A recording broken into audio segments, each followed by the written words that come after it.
Bonjour à tous et bienvenue dans cette nouvelle vidéo. Aujourd'hui, nous allons parler de fidélité, infidélité dans la relation avec le pervers narcissique.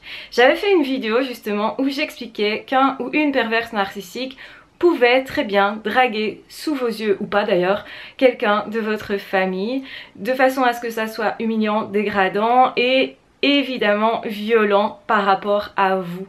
Pourquoi ça? Parce que évidemment il y a un contexte. J'ai reçu une réflexion d'une personne d'ailleurs que j'avais déjà bloquée sur d'autres chaînes et qui visiblement ne prend pas leçon de ce qu'elle vit. Et cette personne, en gros, a défendu l'idée qu'on pouvait être infidèle. Sauf que, évidemment, dans ce cas-ci, ça n'a pas lieu d'être puisque, au préalable, on s'est juré généralement fidélité avec le pervers narcissique. Pourquoi les pervers narcissiques, justement, vous font jurer fidélité? Eh bien, parce que c'est comme ça que vous ne pouvez pas sortir de l'emprise.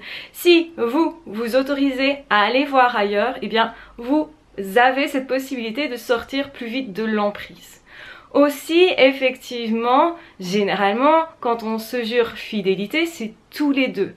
Or, on a en face, généralement, une victime qui est plutôt loyale, c'est-à-dire qui va défendre des valeurs, qui va être justement dans l'amour romantique. Alors, c'est quoi l'amour romantique? Eh bien, plus on est dans l'amour romantique, plus on envisage qu'une seule relation justement avec une seule personne en pensant que il faut trouver la bonne personne et que c'est pour toute la vie. C'est ça l'amour romantique.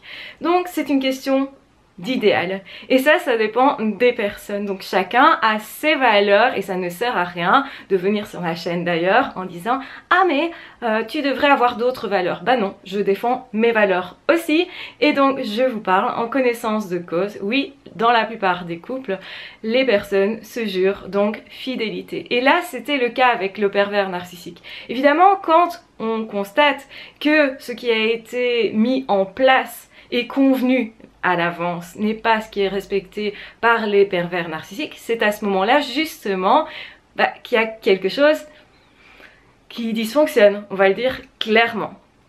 Donc il ne s'agit pas généralement d'être dans un couple libre parce que justement les pervers narcissiques visent à vous enfermer, à vous emprisonner dans la relation. Et puis on sait bien combien les pervers narcissiques justement sont extrêmement préoccupés par tous vos faits et gestes et préoccupés par le fait de vous isoler. Donc il est logique que cette relation-là soit, on va dire, convenue dans le sens tu dois m'être fidèle. C'est-à-dire que finalement, le pervers narcissique ne peut pas vous autoriser à avoir d'autres relations la plupart du temps. Ou alors ce seront des relations qui vont être choisies par le pervers narcissique de manière à vous imposer quelque chose dont vous ne voulez pas. Donc quand on est en couple, en relation, quelle que soit la relation avec un pervers narcissique, c'est forcément une relation qui n'est pas libre. Parce que sinon ce ne serait pas un pervers narcissique tout simplement. Ici on est dans le cadre de la manipulation et donc cette personne vise à posséder la victime ou plutôt à la déposséder de sa personnalité, de son autonomie et de sa liberté. Donc attention évidemment au contexte des vidéos, je ne parle pas de l'amour en général. Du coup, effectivement, ce qui est important de comprendre, c'est que la victime, généralement, c'est quelqu'un d'extrêmement fidèle, d'extrêmement loyal, qui est dans l'amour romanesque, qui cherche justement une relation idéale, unique, et justement une relation dans laquelle tout fonctionne à merveille. Et donc justement c'est pour ça que cette personne elle va courir derrière l'autre, elle va se sacrifier, elle va faire beaucoup d'efforts parce qu'il y a cet idéal derrière. Sinon la victime elle ferait pas autant d'efforts si vous voulez. Donc c'est vrai que si vous voulez être moins dépendant des pervers narcissiques et vous garantir de moins facilement tomber sur ce type de profil, il faudrait effectivement changer votre manière de voir l'amour, d'estimer que peut-être il y a plusieurs personnes qui pourraient vous rendre heureux, heureuse, que effectivement on n'est pas obligé que tout soit parfait et surtout pas que nous soyons parfaits parce que s'aimer c'est aussi s'aimer dans ses imperfections. Et je pense moi sincèrement que l'amour commence quand on commence à aimer l'autre dans ce qui nous dérange dans ces imperfections, mais qu'on continue quand même. C'est un choix en réalité, beaucoup plus que ce qu'on croit. Bien sûr, pas au niveau de l'amour naissant où on peut avoir le coup de foudre, où on se sent emballé par ses émotions et ses sentiments, mais ensuite, généralement, juste derrière cette expérience-là, qui est importante aussi, qui doit se vivre aussi dans une certaine fluidité et dans une certaine joie, on a souvent le choix, est-ce que je continue ou pas, malgré le fait que cette situation m'ennuie ou ce comportement de l'autre m'ennuie.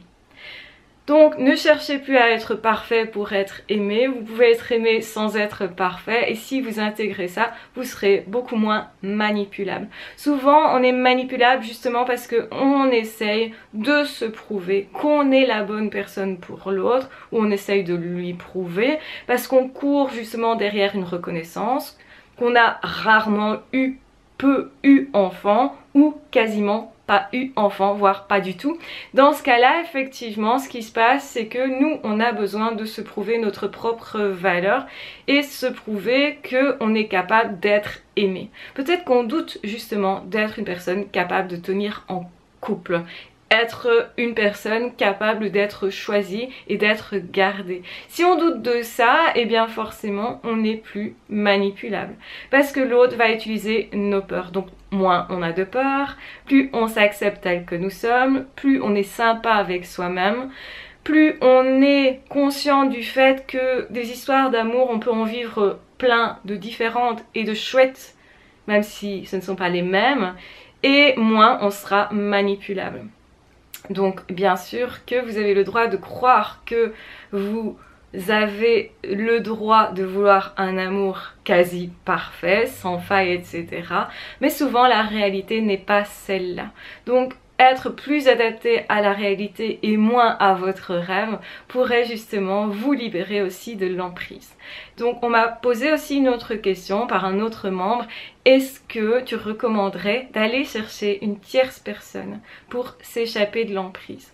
Alors c'est pas vraiment ce que je recommande parce que on risque d'avoir une relation pansement, c'est-à-dire d'utiliser l'autre finalement pour s'échapper, plutôt que de le faire par soi-même. Maintenant, si vous rencontrez quelqu'un d'autre qui vous plaît, etc., pourquoi se priver de cette relation? Mais sachez que vous devrez faire votre deuil, et qu'un deuil par rapport à une relation avec un pervers narcissique, une perverse narcissique, ce n'est jamais simple, ça prend plus de temps, vous allez vous sentir justement beaucoup plus dans cet état du je dois me réparer. Et donc ça veut dire que la nouvelle relation, même si elle commence tout de suite, elle commence dans cette ambiance-là.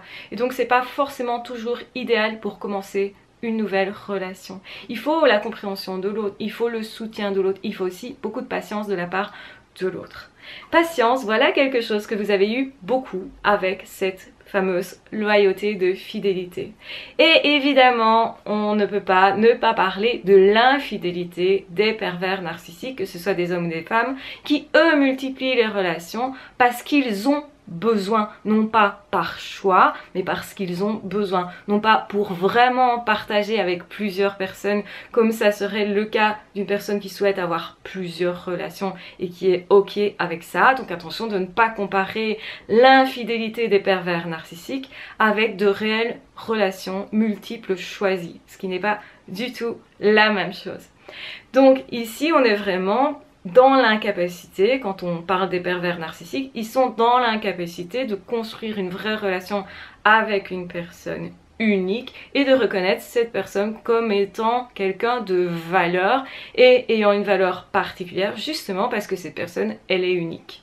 C'est pour ça qu'ils visent à rendre la personne non unique, quelconque quelque part, et c'est pour ça que la victime elle a ce sentiment d'être dépersonnalisé, de devenir quelconque, de devenir finalement plus personne, de plus se reconnaître. Donc eux, ils visent la destruction et non la construction. Ils ne cherchent pas à créer l'amour, ils ne comprennent pas l'amour, ils multiplient les relations par besoin pour se rattacher à quelque chose. Et c'est pour ça que par angoisse, ils vont tout le temps rechercher de nouvelles relations. Ce que vous devez comprendre là-dedans, si vous avez été victime d'un pervers narcissique ou d'une perverse narcissique, c'est qu'il ne s'agit en rien de vous dire que vous n'avez pas été à la hauteur. Au contraire, vous avez été à la hauteur. Vous êtes une belle personne, vous êtes une personne aimable, vous êtes suffisant tel que vous êtes avec votre personnalité. et avec votre personne. Ce n'est pas vous qui êtes en train de dysfonctionner. C'est cette personne qui ne peut pas vous accueillir en fait, qui ne peut pas du tout accepter d'être en relation avec quelqu'un, dans une réelle relation, c'est-à-dire avec moi je suis quelqu'un et l'autre est quelqu'un. C'est ça une relation. Sauf que le pervers narcissique il n'est personne, que ce soit un homme ou une femme, et donc il va amener l'autre à se dépersonnaliser, à devenir personne, à devenir ce qu'il est en fait, puisqu'il renverse toujours les situations. Donc attention vraiment de faire cet amalgame entre un couple qui serait infidèle parce que peut-être il y a eu un moment difficile au niveau de cette période-là dans le couple.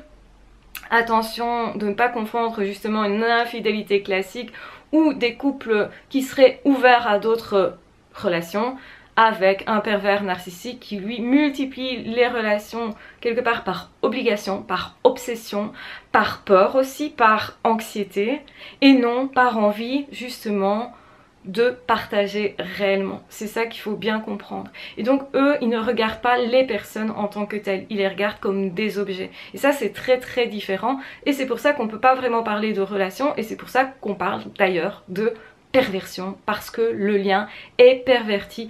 Normalement quand on souhaite être en lien, c'est justement pour échanger avec une personne qui est particulière, qui a des caractéristiques qu'on aime découvrir. Donc que ce soit en amitié, en amour, au niveau du travail, on choisit les personnes parce qu'on a envie justement d'avoir des relations qui sont différentes, qui sont riches, où il y a un partage de qui je suis moi et de qui est l'autre. Mais pour ça, c'est nécessaire d'être quelqu'un soi-même et d'être un minimum justement accueillant par rapport à qui est l'autre.